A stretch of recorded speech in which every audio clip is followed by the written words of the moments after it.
Hello, welcome back to the Villa View. It's time for a match preview for Villa's game at Carrow Road against Norwich on Saturday.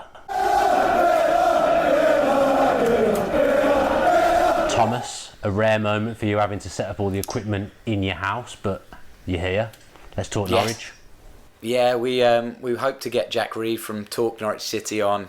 Unfortunately, a couple of work things means that he can't do it, so I'm stuck with you, unfortunately. But yeah, I mean, over the last 2.5 seasons, we haven't combined that many times for a preview. So it's a rare treat. Yeah, I mean, let's give Jack Reeve a quick boo and hope that now, because he's let us down, Norwich get what they deserve on Saturday. That would be what I would say. Oh, absolutely. Yep, I agree with that. Norwich are a really weird one this season because, I mean, they've started off well. Obviously, that amazing result against Manchester City, and yet on the other side of it, they are losing players every week, and they're down to their bare bones already. Yeah, I'd have been happier if Pookie was one of those ones that had got injured. He's still knocking around, and he started the season very well for Norwich, being very productive, pretty much picked up where he left off in the Championship. Me and you were just talking off camera. They've obviously got goalkeeping problems, and they're going to have to give McGovern, the Northern Ireland goalkeeper, his Premier League debut. The guy's older than me and you, so that tells you everything that you need to know. That kind of thing doesn't happen very often. So it's his Premier League debut, aged 35. In a way, it feels like a good time to catch them, but then on the other hand, they have 9 injuries when they beat Man City, so they're very good at home, so it's still going to be a tough game. Yeah, I was going to say that about them being at home. They're a completely different side, and the crowd obviously gets behind them. And Daniel Farke's been doing amazing things. You already mentioned McGovern. I think last week they were the first Premier League side to give 2 goalkeepers their Premier League debut in the same game. So you know they're a weird one because they are getting results amidst all this adversity, and at home they're still a dangerous proposition, and they play nice football. You can't really knock Farke or Norwich for what they're trying to do, because even though injuries are mounting up, they're still staying true to their roots and trying to play good football, good Premier League football. Yeah, I mean, I've always had a bit of a soft spot for Norwich, to be honest, because I had family that lived there when I was a kid, so I went to a game every now and again down there, so I've got a lot of time for Norwich in general. But I will say that they annoyed me a lot last season because I just didn't think they'd keep it up. I didn't think Pookie would keep it up, and he did all season, and he made me look pretty silly. But I've got full on respect for what they've done so far in the Premier League, especially at Carrow Road. And you've got to look at it as well and say we've lost every away game so far, and that they've been good at home. So that tells you it's still a mountain to climb. Oh, 100%. And I think we've talked a lot on the podcast about how Villa are playing decent football for 60, 70 minutes and just kind of letting things slip. It's been frustrating, has been the word of the season so far. I feel like this is an opportunity for Villa to set their stall out. You know, they bested us last year, but this year in the Premier League we have an opportunity to really take advantage of their injury woes, and if we can get a result at Carrow Road, whether that's a draw or even a win, you know, that'd be a major 3 points for Villa, taking them off a kind of relegation rival, if you like.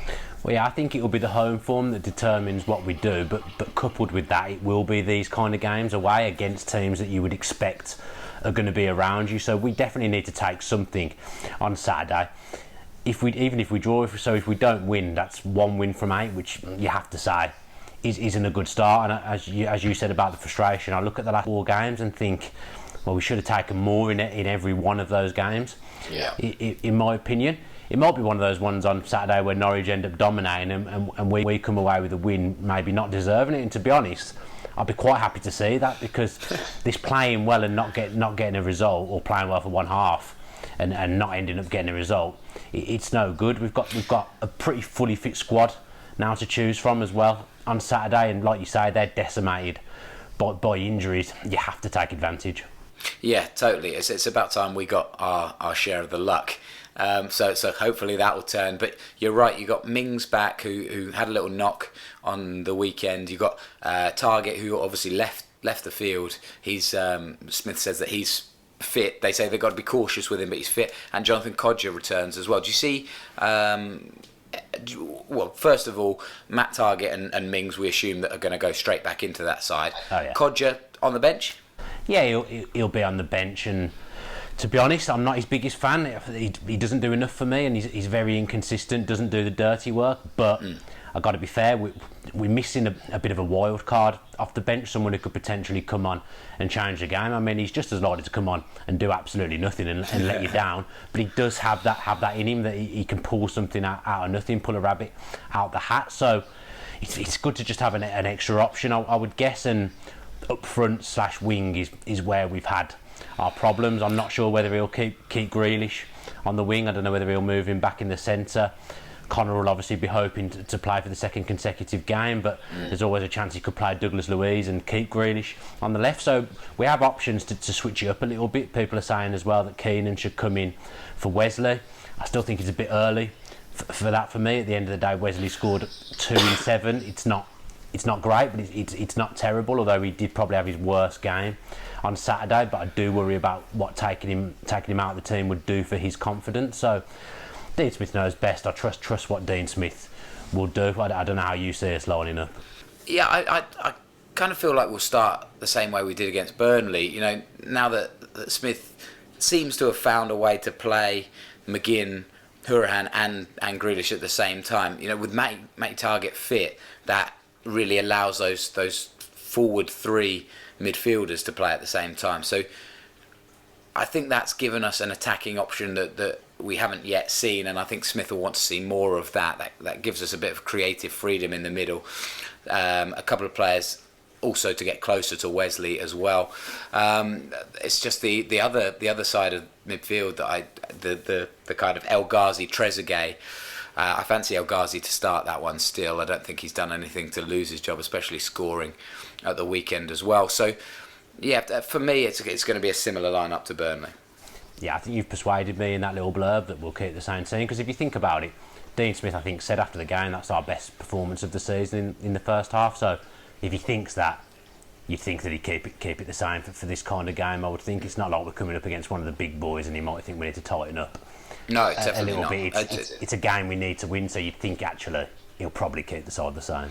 And Norwich is one of those teams that you can possibly catch them on the break. You know, they'll come at you, but then you've got to be quick and ready to take those chances when they count. So to have those options, and I just feel like this is an opportunity for Smith and for Villa to set their stall out. Like I said before, it's going to be quite an exciting one. Do you think Nakamba's going to be the one that anchors the midfield again? Yeah, he played well against Burnley. He looked very neat and tidy on the ball, and he broke the play up well. But the fact is, the guy shielding the back four had a good game, and we've still conceded 2 goals. So that's a little bit of a concern. We need something from Jack. We need some end product from Jack. He needs to start getting some goals and assists. And again, I think he's getting criticism that's over the top at the moment, but it would be nice to see him stick the ball in the back of the net. I think he scored against Norwich at Carrow Road a couple of years ago. But our record at Norwich over the last few seasons hasn't been good. I think we've lost there four in a row. I think so. So our last year in the Premier League and 3 years in the Championship, I think we've lost all 4 of those games. So it hasn't been a happy hunting ground in recent years. So we need to be on it. I think we need to win. I think we need to get 3 points on the board. Otherwise, it starts to become one of those runs where you're thinking, I don't know where the next win's coming from. Yeah, well, obviously we've got Brighton at home the following week, so there's an opportunity here to go back to back and really get some confidence. I don't want to be speaking out of turn there and sounded too confident that we could get 2 wins in a row, but you do look at that and go, it's kind of now or I don't want to say now or never, but it does feel a bit like that. Well, it's Man City and Liverpool the 2 after, so I wouldn't fancy us to be going back to back there. No. So I think that takes us to the end of October. I think these next 2 games will probably define what kind of season we have. It's kind of, we've played well in games, and I'm pleased that we've played well, but you have to start getting points on the board. It's no good playing well and not getting results. So as I say, on Saturday, if we can win ugly, I think that would be positive, and in a way it's something I'd like to see us just grind out a 1-0 or something, just to prove that we can do it, and I think it would give the team a lot of confidence. Do you think there's any way that Taylor starts over Targett? Yeah, I mean, it depends on fitness, doesn't it? I suppose the next few days of training will dictate what Dean Smith does, but Target just gave us a completely different dimension on Saturday. When he went off, that was when we lost it, to be fair, and he was very, very good.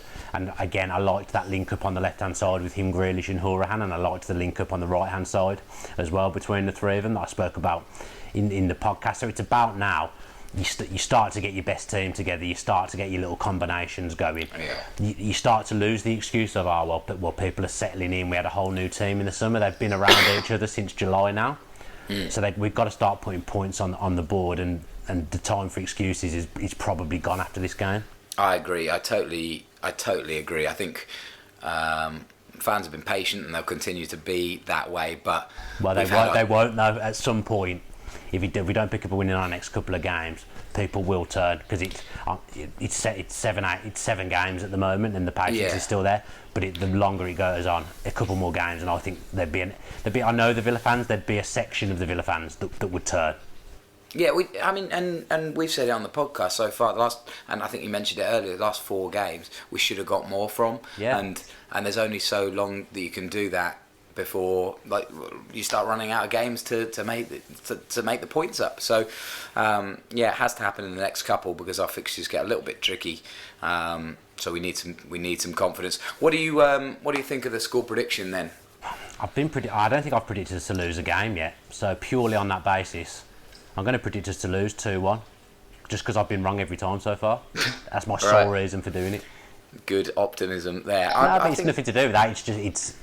It's like a superstition. You want to break the curse? Yeah, I'll predict the loss, and we'll see what happens. Okay, I'm going to go for a 2-0 win. I think Engels and Mings will suit defending against Pukki a little bit. He's been great, but I think we've been beaten by big crosses, and I don't really feel like Norwich are going to play like that. I think we're going to be a little bit more solid at the back, and with Hourihane, Grealish and McGinn, I feel quite confident. So I'm going ballsy, I'm going big, and a 2-0 win. Well, to be fair, a lot of our goals we've given away have come from individual errors, so if we cut them out, we give ourselves a chance, because in most games we've made a mistake that's cost us goals. Yeah, I agree. Who's the first goal scorer for you then? I'm just going to say Puka. Yeah, safe bet. Yeah. I will have. I'm going to have Jack Grealish. I think it's been too long, and he needs to, like we said, he needs to have a step up game, and this is going to be the one. He's going to lead by example, get the first goal, leads to a win. I like a lot of what I'm seeing from us. It just hasn't quite come together yet, and probably the results haven't reflected the performances to an extent. So I think that's true to an extent, like the first 65, 70 minutes of games. Yeah, you've got to be a 90-minute team. We absolutely have to be. That's what's let us down so far. We need to rectify that quickly. Thanks ever so much for watching this match preview. If you have enjoyed it, then make sure you're giving it a like and let us know your predictions in the comment section below. If you're not already subscribed to the Villa View with your post notifications on, then if you could do that, that would be absolutely fantastic and really would help the channel grow. We appreciate all the support we get. Fingers crossed for 3 points on Saturday. Up the Villa. If you enjoyed that video, why not watch another? Click the video choices on screen now to go and watch them in full. Be sure to subscribe to the channel by clicking our logo there on the left. Easy peasy.